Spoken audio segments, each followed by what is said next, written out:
ರುಚಿಯಾಗಿರೋವಂಥ ತಿಂಡಿ ಮತ್ತು ಲಂಚ್ ಬಾಕ್ಸ್ಗೆ ಈ ರೀತಿಯಾಗಿ ಮಾಡಿಕೊಟ್ರೆ ಯಾರಿಗೆ ತಾನೇ ಇಷ್ಟ ಆಗಲ್ಲ. ಪ್ರತಿಯೊಬ್ಬರು ಕೂಡ ತುಂಬ ಇಷ್ಟಪಟ್ಟು ತಿನ್ನೋ ಅಂಥ ರೆಸಿಪಿ ಹೋಟೆಲ್ ಸ್ಟೈಲ್ನಲ್ಲಿ ಅಥವಾ ಡಾಬಾ ಸ್ಟೈಲ್ನಲ್ಲಿ ಮಾಡೋ ಅಂಥ ಪಾಲಕ್ ರೈಸ್ ತುಂಬ ರುಚಿಯಾಗಿರುತ್ತೆ. ಮೈ ಬ್ಯೂಟಿಫುಲ್ ವ್ಯೂವರ್ಸ್, ಹೇಗಿದ್ದೀರಾ? ಎಲ್ಲರೂ ಚೆನ್ನಾಗಿದ್ದೀರಲ್ವಾ? Welcome back to my YouTube channel. ಯಾರೆಲ್ಲ ನನ್ನ ಚಾನಲನ್ನು ನೋಡ್ತಾ ಇದ್ದೀರಾ, ಸಬ್ಸ್ಕ್ರೈಬ್ ಮಾಡಿಕೊಂಡು ವಿಡಿಯೋನ ಪೂರ್ತಿಯಾಗಿ ನೋಡಿ. ಎಲ್ಲೂ ಕೂಡ ಸ್ಕಿಪ್ ಮಾಡಬೇಡಿ, ಲೈಕ್ ಮಾಡಿ, ಶೇರ್ ಮಾಡಿ, ಕಮೆಂಟ್ ಮಾಡೋದನ್ನು ಮರಿಬೇಡಿ. ಬನ್ನಿ, ಮೊದಲನೇದಾಗಿ ಇಲ್ಲೊಂದು ಪಾತ್ರೆಯಲ್ಲಿ ಬಿಸಿ ನೀರು ಇಟ್ಕೊಂಡಿದ್ದೀನಿ. ಇದಕ್ಕೆ ಒಂದು ಕಟ್ಟುವಷ್ಟು ನಾನು ದೊಡ್ಡದಾಗಿರೋ ಅಂಥ ಕಟ್ಟನ್ನು ತೊಗೊಂಡಿದ್ದೀನಿ. ಪಾಲಕ್ ಸೊಪ್ಪನ್ನು ಅದನ್ನು ಚೆನ್ನಾಗಿ ಸೋಸ್ಕೊಂಡು ಒಂದು 3 ಸಲ ತೊಳೆದು ಆಮೇಲೆ ಈ ಒಂದು ನೀರು ಬಿಸಿ ಆದಮೇಲೆ ಅದಕ್ಕೆ ಹಾಕಿ ಸುಮಾರು ಒಂದು 5 ನಿಮಿಷ ಅದನ್ನು ಚೆನ್ನಾಗಿ ಆ ನೀರಲ್ಲಿ ಬೇಯಿಸ್ಕೊಬೇಕಾಗತ್ತೆ.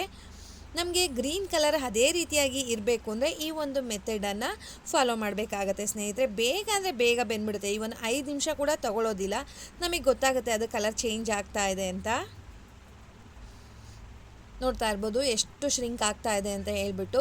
ನೀವು ಎಷ್ಟು ಹಾಕಿದ್ರೂ ಕೂಡ ಇದಕ್ಕೆ ಕಡಿಮೆನೇ ಸ್ನೇಹಿತರೆ. ನಾನೀಗ ಒಂದು 3 ಜನಕ್ಕೆ ಆಗುವಷ್ಟು ರೆಸಿಪಿಯನ್ನು ಮಾಡ್ತಾಯಿದ್ದೀನಿ. 3 ಜನಕ್ಕೆ ಅಷ್ಟೊಂದು ಸೊಪ್ಪು ಬೇಕಾ ಅಂತ ಕೇಳ್ಬೋದು. ಹೌದು ಸ್ನೇಹಿತರೆ, ಬೇಕು.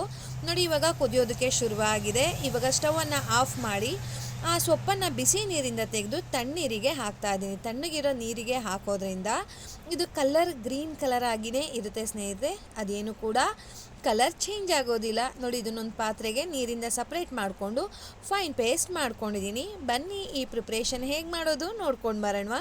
ನಾನಿಲ್ಲೊಂದು ಪ್ಯಾನ್ ತೊಗೊಂಡು ಅದಕ್ಕೆ ಸುಮಾರು ಒಂದು 5ರಿಂದ 6 ಸ್ಪೂನಷ್ಟು ಎಣ್ಣೆ ಹಾಕ್ತಾಯಿದ್ದೀನಿ.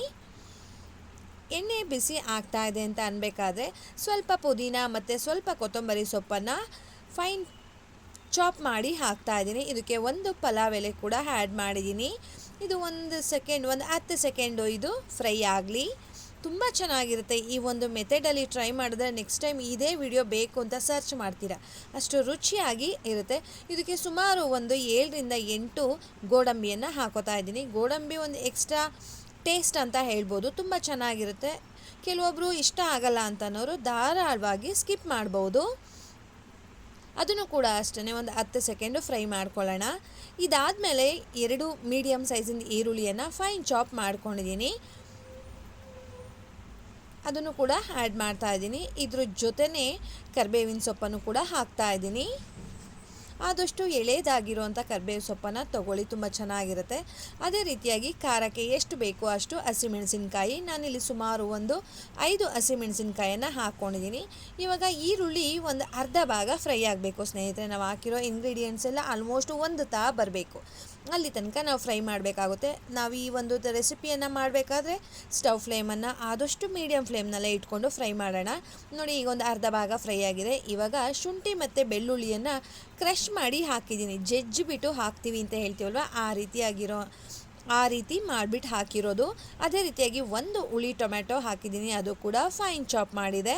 ಮತ್ತು ರುಚಿಗೆ ತಕ್ಕಷ್ಟು ಉಪ್ಪು. ಮತ್ತು ನಾನಿಲ್ಲಿ ಈರುಳ್ಳಿ ಮತ್ತು ಟೊಮೆಟೊ 2 ಕೂಡ ಒಂದು 3/4 ಭಾಗ ಫ್ರೈ ಆಗಬೇಕು, ಅಲ್ಲಿ ತನಕ ಫ್ರೈ ಮಾಡ್ಕೊಳ್ಳೋಣ. ಇದು ಒಂದು 7ರಿಂದ 8 ನಿಮಿಷ ಒಳಗಡೆ ಅನ್ನ ರೆಡಿ ಇತ್ತು ಅಂತ ಹೇಳಿದ್ರೆ 7ರಿಂದ 8 ನಿಮಿಷ ಒಳಗಡೆ ಈ ತಿಂಡಿ ರೆಡಿ ಆಗಿಬಿಡುತ್ತೆ ಸ್ನೇಹಿತರೆ. ನೋಡಿ, ಈಗ 3/4 ಭಾಗ ಫ್ರೈ ಆಗಿದೆ. ಈ ಟೈಮ್ನಲ್ಲಿ ನಾನು ರುಬ್ಬಿಟ್ಕೊಂಡಿರೋ ಅಂಥ ಪಾಲಕ್ ಪೇಸ್ಟನ್ನು ಆ್ಯಡ್ ಮಾಡ್ಕೋತಾ ಇದ್ದೀನಿ.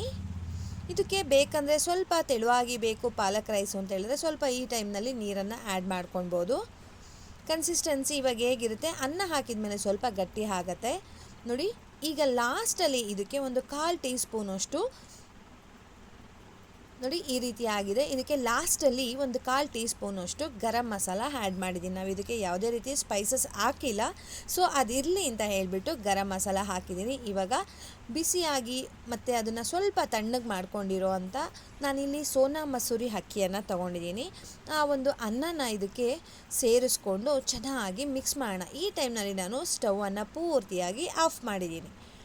ಚೆನ್ನಾಗಿ ಎಲ್ಲೂ ಕೂಡ ನಮಗೆ ಬಿಳಿದಾಗಿರೋ ಅಂಥ ಅನ್ನ ಕಾಣಬಾರ್ದು, ಪೂರ್ತಿಯಾಗಿ ಹಸಿರು ಕಲರ್ ಬರಬೇಕು, ಅಲ್ಲಿ ತನಕನೂ ಕೂಡ ಇದನ್ನು ಚೆನ್ನಾಗಿ ಮಿಕ್ಸ್ ಮಾಡ್ಕೊಳ್ಳೋಣ. ಅನ್ನ ಸ್ವಲ್ಪ ತಣ್ಣಗಾಗಿರೋದು ತೊಗೊಂಡ್ರೆ ನಮಗೆ ಕಲಿಸ್ಬೇಕಾದ್ರೆ ಒಂಥರ ಅಂಟು ಥರ ಅಂತ ಅನಿಸೋದಿಲ್ಲ, ಚೆನ್ನಾಗಿ ಈವನ್ ಆಗಿ ಮಿಕ್ಸ್ ಆಗುತ್ತೆ. ತಣ್ಣಗಾಗಿರೋದನ್ನು ತೊಗೊಂಡ್ರೆ ನೋಡಿ ಈ ರೀತಿಯಾಗಿ ಚೆನ್ನಾಗಿ ಮಿಕ್ಸ್ ಮಾಡಿದ್ರೆ ತುಂಬ ರುಚಿಯಾಗಿರೋ ಅಂಥ ಪಾಲಕ್ ರೈಸ್ ರೆಡಿ ಆಗಿದೆ.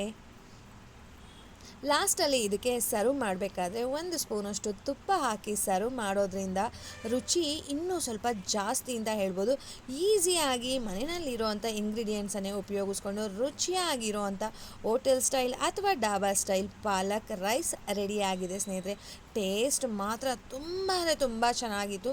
ಮಿಸ್ ಮಾಡದೆ ನೀವು ಕೂಡ ಟ್ರೈ ಮಾಡಿ. ಟ್ರೈ ಮಾಡಿದವರು ನನಗೆ ಕಮೆಂಟ್ ಮಾಡೋದನ್ನು ಮರಿಬೇಡಿ. ಅದೇ ರೀತಿಯಾಗಿ ಈ ಒಂದು ತಿಂಡಿ ರೆಸಿಪಿ ಆರೋಗ್ಯಕ್ಕೂ ಕೂಡ ತುಂಬ ಒಳ್ಳೆಯದು. ನಿಮ್ಮೆಲ್ರಿಗೂ ಇಷ್ಟ ಆಯ್ತಲ್ವಾ? ಹೋಗಿ ಬರಲಾ? ಬಾಯ್ ಸ್ನೇಹಿತರೆ, ನಮಸ್ತೆ.